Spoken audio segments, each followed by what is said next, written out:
शरीफ लग रहा हूँ मैं। अस्सलामुअलैकुम, वेलकम टू डॉट 3D। आज की वीडियो में हम कवर करेंगे व्हाट इज़ 3D टोपोलॉजी का टॉपिक और देखेंगे कि 3D जो है हमारी इंडस्ट्री में किस तरह यूज़ हुआ जा रहा है और इसी तरह कुछ बातें करेंगे टोपोलॉजी की कि हमें टोपोलॉजी में जो है वो किन चीज़ों का ख्याल रखना चाहिए।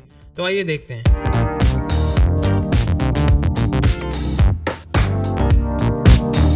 Alright, welcome back. तो आज देखेंगे कि 3D जो है वो हम क्यों पढ़ते हैं और इसके हमारी इंडस्ट्री में क्या क्या यूसेज हैं। तो सबसे पहले तो आपको बता चलूँ कि 3D जो है वो एक तरह की ग्राफिक डिज़ाइनिंग की फॉर्म है। और अगर आप पास की बात करें तो हमारे पास 2D एनिमेशन होती थी, 2D कार्टून्स होते थे, 2D लोगोज होते थे, उनका एक बाकायदा जो है ट्रेंड चला था। और अब क्योंकि एडवांस एरा आ गया है तो अब हमारे पास जो है 3D लोगोज हैं, 3D एनिमेशन हैं, 3D कार्टून्स हैं, 3D मूवीज़ हैं। और इसमें जो है होता ही है कि आपके पास जब चीज़ें 3D में कन्वर्ट होती हैं तो आपके पास डिटेल्स बहुत ज़्यादा इंक्रीज़ हो जाती हैं।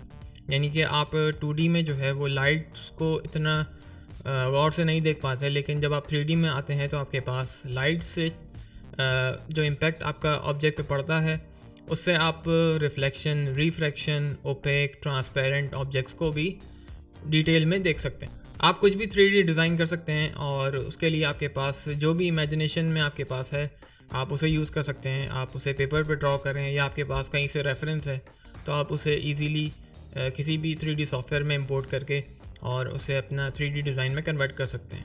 इसी तरह अगर हम बात करें तो हमारे पास बहुत सारे 3D सॉफ्टवेयर्स हैं, जैसे कि सिनेमा 4D हो गया और माया हो गया, मैक्स हो गया, ज़ीब्रश हो गया। इन सब की जो है वो अलग अलग खासियत हैं और अगर आपके पास स्किल्स मौजूद हैं तो इनमें से सिर्फ एक सॉफ्टवेयर आपके लिए काफ़ी है।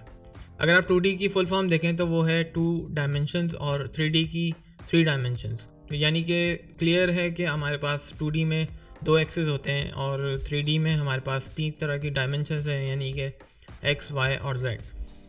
तो जो भी आपके 3D सॉफ्टवेयर में कैलकुलेशन हो रही होती है वो इन्हीं की बेसिस पे हो रही होती है। आप ट्रांसलेशन कर लें, स्केलिंग कर लें, रोटेशन कर लें, वो इन तीनों चीज़ों पे हो रही होती है। 3D में आप ऑब्जेक्ट्स को मॉडल किस तरह करते हैं वो हम आगे आने वाली वीडियोस में देखेंगे। और अब बात करते हैं कुछ टोपोलॉजी की। टोपोलॉजी जो है वो कुछ भी नहीं है, बेसिकली एक स्ट्रक्चर है एजेस, वर्टिसेस और फेसेस का। और जिस तरह से आपने देखा हो कि आप पॉइंट्स को कंबाइन करते हैं तो आपके पास लाइंस बनती हैं और उन लाइंस को आप मैनिपुलेट करते हुए, ज्वाइन करते हुए आप अपने शेप्स क्रिएट कर सकते हैं। इसी तरह जब हम 3D किसी भी सॉफ्टवेयर में जो है अपने वर्टिसेस, एजेस को कंबाइन करते हैं तो हमारे पास एक फेस बन के आता है और उन मल्टीपल फेसेस को हम प्लेसमेंट करते हैं X, Y, Z पे और फिर हमारे पास जो है वो 3 डायमेंशनल एक मॉडल बन के आता है। आप जब भी 3D मॉडलिंग का काम करें या 3D कुछ भी डिज़ाइन करें तो आपको ज़्यादा प्रेफरेंसेस देनी होती है अपनी टोपोलॉजी की और बहुत ज़्यादा ख्याल रखना पड़ता है ताकि आप अगर आप फ्यूचर में अपने मॉडल को यूज़ करें तो आपको आगे आने वाले वक्तों में जो है वो परेशानी ना हो। टोपोलॉजी को आप इसलिए भी ऑर्गेनाइज रखते हैं और क्लीन रखते हैं ताकि आप अगर फ्यूचर में इसमें कुछ चेंजेस करना चाहते हैं अपनी फ़ाइल में तो आप इजीली उसमें चेंजेस कर सकें और आपको जो है वो कोई प्रॉब्लम फेस ना हो। अगर आप इस एग्जांपल की बात करें जो अभी आप स्क्रीन पे देख रहे हैं, इसमें हमारे पास 2 तरह की टाइप्स हैं, एक गुड टोपोलॉजी और एक बैड टोपोलॉजी है। तो इसी तरह की एग्जांपल्स बहुत सारी हमें जो है इंटरनेट पे मिलती हैं। अगर हम कोई मॉडल हुआ किसी वेबसाइट से कुछ भी ऑब्जेक्ट डाउनलोड करते हैं तो हमारे पास डिफरेंट सॉफ्टवेयर क्योंकि उनमें यूज़ हुए होते हैं तो आपके पास जो है कभी कभार गुड टोपोलॉजी आ जाती है और कभी बैड टोपोलॉजी आती है। इन केस अगर आपके पास बैड टोपोलॉजी आती है तो आपने देखा हो कि आपको हैंडल करना जो है वो बहुत मुश्किल हो जाता है और केस यही होता है।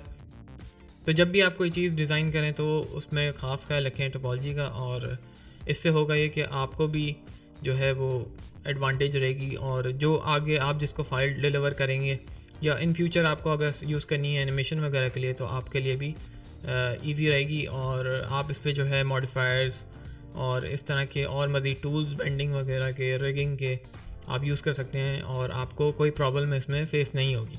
और अब तो जो है वो इतना एडवांस हो गया है 3D का टर्म कि अब जो है आप इसे गेम्स में देखते हैं। 3D गेम्स हैं आपके पास, 3D मूवी कैरेक्टर्स आ गए हैं और इतने रियलिस्टिक होते हैं कि आप जो है पकड़ नहीं पाते। और इसी तरह से हमारी मैन्युफैक्चरिंग इंडस्ट्री जो है, जिस तरह आप ले लें ऑटोमोबाइल्स और एडवर्टाइजमेंट ले लें आप, एडवर्टाइजमेंट जो है वो आपके टोटल 3D पे बन रहे हैं। इसी तरह हमारी मेडिकल इंडस्ट्री भी जो है वो अब 3D सॉफ्टवेयर को यूज़ कर रही है। और अब तो जो है हमारे पास 3D प्रिंटर्स भी आ गए हैं। ये जो चीज़ें इस दुनिया में एग्जिस्ट नहीं करती वो भी आप इवन के 3D प्रिंट करके अपने पास हासिल कर सकते हैं। तो ये थी कुछ इन्फॉर्मेशन जो मुझे आपके साथ शेयर करनी थी, और उम्मीद करता हूँ कि आपको चीज़ें क्लियर हुई होंगी। और इंशाल्लाह हम नेक्स्ट वीडियो से मूव कर जाएंगे 3D मॉडलिंग की तरफ, और बेसिक शेप्स से शुरू करेंगे, बेसिक चीज़ें बनाएंगे, बेसिक्स ऑब्जेक्ट बनाएंगे जो हमारे करीब करीब होते हैं, और मोर डिस्कवरीज करते रहेंगे। तो मिलते हैं आपसे नेक्स्ट वीडियो में, जब तक के लिए अल्लाह हाफ़िज़ एंड थैंक यू।